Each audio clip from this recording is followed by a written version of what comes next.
1 हप्ता बाद छतमा चढेको होला। मेरो बुहारीको मेहनत। मलाई यति राम्रो साग त देखाएको थिएन मैले त।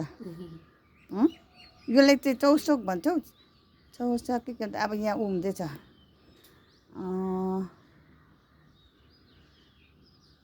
कस्तो नआएको टमाटरको नाम पनि रुख टमाटर भन्छ। अनि कौशी खेती गर्ने भनेर अस्ति सुरु गरेको थियो। हामी फेरि बारीतिर गयौँ। अन्त बारीतिर लगाएपछि यहाँ चाहिँ अब बुहारीले चाहिँ छाडेन छ। अनि कहिले छरेको कतिखेर रोपेको मलाई थाहा भएन क्या। यो म खेती गर्ने मान्छेलाई पनि थाहा भएन। मेरो विचारमा यो चाहिँ अहिले त जेठको लास्ट असार वैशाखतिर रोपे जस्तो लाग्छ। अनि यस्तो राम्रोसँगले अब हामीले बारीमा छरेको भए कति हुन्थ्यो होला है। हामी बारीमा छरेनौँ। लु हेर पर हेर त सिन पर कति राम्रोसँगले देखेको सिनहरू त। त यहाँनिर उभिएर हेर्न तेरो फोटो पर निकालिदिँदा पछाडिबाट सिन हेरेको। यस्तो सिन हेर्नु कहाँ पाउँछ त मान्छेले होइन। उता पर भिडियो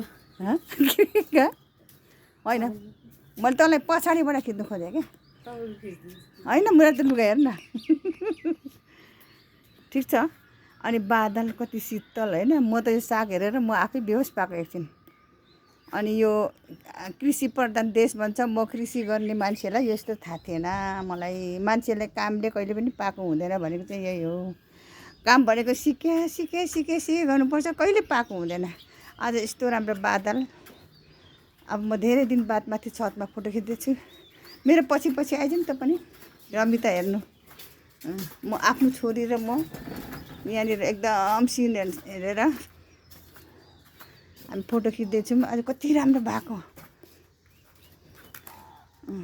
बादलहरू। यस्तो सिन पनि कहाँ देख्नु पाउँछ र होइन। अझै पानी पर्छ होला। आजको बिहानीको मेरो सुटिङ एकदम राम्रो। म एकदम खुसी भएँ। भगवानले धन्यवाद छ। यहाँबाट अझै हाम्रो त यता हिमाल पनि देख्छ सर त। अहिले बादल देख्छ। अहिले हिमाल देख्ने बेला चाहिँ भएन। मङ्सिरतिर कार्तिक मङ्सिरतिर देख्छ क्या।